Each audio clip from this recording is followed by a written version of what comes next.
바울이 오늘 율법으로 의롭게 됐느냐, 믿음으로 의롭게 됐느냐의 다툼을 계속해서 싸워왔죠. 근데 이제 바울은 이렇게 선포합니다. 싸울 가치도 없다. 믿음으로만 의롭게 된다. 이렇게 선포를 하고 있습니다. 그럼 이스라엘 입장은 어떤 입장인가? 이렇게 질문할 수 있겠어요. 하나님이 그러면 왜 우리 민족에게만 율법이라는 것을 주셨겠는가? 율법의 구원이 있기 때문에 특별히 우리를 선택해서 우리에게 율법을 주신 것이 아닌가라는 그런 질문입니다. 그런데 이 질문과 동일한 질문이 있습니다. 그러니까 율법을 왜 주셨는가? 동일한 질문은 양심을 왜 주셨는가? 뭐 이거와 같다는 거예요. 별 차이가 없다는 거예요. 그러니까 율법이 있는 사람은 율법이 기준이 되고 율법이 없는 사람은 양심이 기준이, 그러니까 양심이 율법이 된다는 겁니다. 그러니 율법을 지키는 것이나 양심을 지키는 것이나 똑같다라는 거예요. 그게 로마서 2장의 설명입니다. 로마서 2장 12절에 보니까 율법 없이 죄 짓는 사람은 모두 율법 없이 망하고 율법 안에서 죄 짓는 사람은 모두 율법대로 심판받을 것입니다. 그러니까 율법이 있으나 없으나 죄 짓는 것은 똑같다라는 것이죠. 율법도 양심도 심판을 피할 궁극적인 장치는 되지 못한다. 왜요? 완전하지 않기 때문에. 그래서 구원은 선물인 것이고 믿음으로만 이룰 수 있다라는 것입니다. 자, 9절 함께 한번 같이 읽겠습니다. 시작. 그러면 이 복은 할례 받은 사람에게만 내리는 것입니까? 아니면 할례 받지 않은 사람에게도 내리는 것입니까? 우리가 말하기를 아브라함이 하나님을 믿으니 이것이 그에게 의로 여겨졌다라고 했습니다. 그렇게 의지하는 이스라엘의 기준이 되는 아브라함조차도 믿음으로 의롭게 됐다라는 것을 지금 설명하고 있는 거예요. 9절에 맨 앞에 보니까 이 복은 그랬어요. 여기서 이 복은 의롭다고 여김받은 복을 말합니다. 율법으로 얻은 복이 아니고 의롭다고 여김받은 복을 말하는 거예요. 아브라함이 하나님께 의롭다고 칭함을 받은 이유가 칼로 표피를 베서 할례를 행했다고 주어졌는가? 믿어서 주어졌는가라는 겁니다.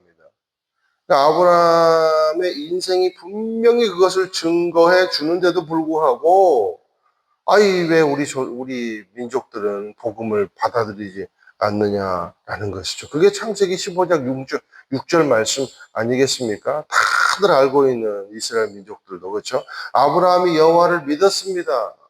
그래서 여호와께서 아브라함의 그런 믿음 때문에 그를 의롭게 여기셨습니다. 자, 그러니까 하나님이 아브라함을 의롭다고 인정해 주신 이유가 하나님의 약속을 믿었기 때문이다라는 거예요. 그래서 이것이 소위 우리 개신교에서 말하는 이신득의, 이신층의가 아니겠습니까? 그렇죠? 10절 또 한번 읽어보실게요. 시작. 그러면 이것이 어떻게 의로 여겨졌습니까? 그가 할례를 받은 때입니까? 아니면 할례를 받지 않은 때입니까? 할례를 받은 때가 아니라 할례를 받지 않은 때입니다. 자, 아브라함이 이렇게 하나님께 의롭다고 인정받고 14년이 넘어야 비로소 할례를 받았어요. 그러니까 아브라함이 할례를 받은 사실은 명백해요. 그런데 할례를 받았기 때문에 아브라함을 구원케 했다는 증거는요, 성경 어디에도 없어요. 그러나 반대로 아브라함이 하나님을 믿음으로 의롭게 됐다는 성경의 증거는 너무나도 명백하다는 겁니다. 그게 창세기 15장 6절의 말씀이라는 겁니다.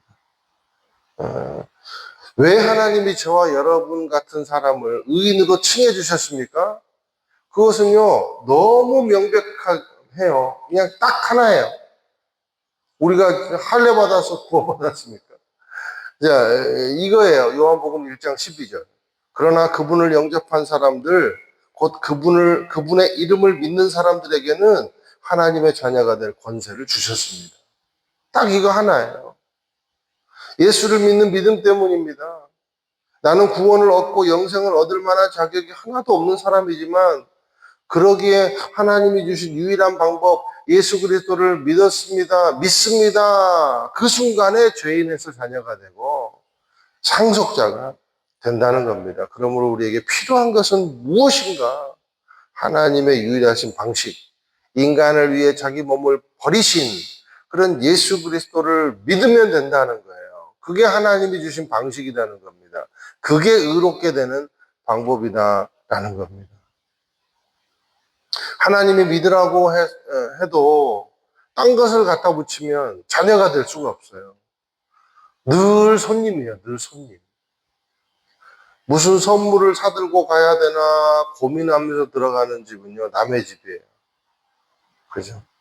눈치 보고 밥 먹으면 이웃집이고, 냉장고 마음껏 열어서 이것저것 저것 그냥 챙겨 먹으면, 그래도 하나도 걸림돌이 없으면 우리 집입니다.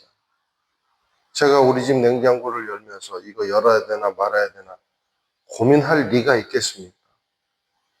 그러니까 우리는 하나님이 주신 자녀됨의 방법 외에 다른 어떤 것을 추구하지 않는 교회가 되기를 예수님의 이름으로 축원을 드립니다. 그래서 교회는 지식을 말하는 곳이 아니라 믿음을 고백하는 곳. 그러니까 말하는 곳이 아니라 고백하는 곳이 교회예요. 교회가 지식을 말하고 전통을 말하고 규칙을 말하고 사회와 직장에서 통용되는 정의만을 내세우는 순간 자녀됨의 정체성은 흔들리고 교회는 가치를 잃어버린다라는 겁니다. 자녀됨 안에 있으면 평가가 필요가 없어요. 교회는 상식과 세상의 기준, 명백한 확률을 의지하는 것이 아니라 주님만이 유일한 길임을 믿는 것인 줄로 믿습니다. 11절 또 12절 여기까지만 한번 읽어보실게요. 시작. 그가 할례의 표를 받은 것은 할례를 받지 않은 때에 얻은 믿음의 의를 확증하는 것이었습니다. 이는 아브라함이 할례 받지 않은 사람으로서 믿는 모든 사람들의 조상이 돼 그들도 의롭다는 인정을 받게 하려는 것이었습니다. 그는 또한 할례 받은 사람의 조상이 됐습니다. 곧 할례를 받았을 뿐 아니라 우리 조상 아브라함이 할례를 받지 않은 때에 가졌던 믿음의 발자취를 따르는 사람들의 조상이 됐습니다. 자, 할례를 받은 것은 내가 믿음의 사람입니다 라는 것을 고백하게 하는 그런 공증에 불과했다는 거예요. 그러니까 여러분이 우리도 물어볼게요. 세례를 먼저 받았습니까? 영접을 먼저 했습니까? 영접을 먼저 하셨죠? 그러니까 이게 지금 12절, 13절이 11절, 12절 똑같은 나머지 말씀도 다 똑같은 말씀이에요. 자, 그래서 아브라함은 할례 받지 않은 상태에서 의인이 되었으므로 이방인의 조상도 됩니다. 그죠? 그리고 할례 받은 뒤에도 여전히 그는 믿음으로 살았기 때문에 유대인의 조상이 되기도 해요. 그래서 그를 믿음의 조상이라고 부르지 율법의 조상이라고 누가 부릅니까? 믿음의 조상이라고 부르죠? 네. 자, 이제 13절, 17절도 같은 내용입니다. 무슨 내용인가? 하나님의 구원의 약속은 누구에게 주어지는가 그러면 자녀에게 주어진다는 거예요. 자녀에게.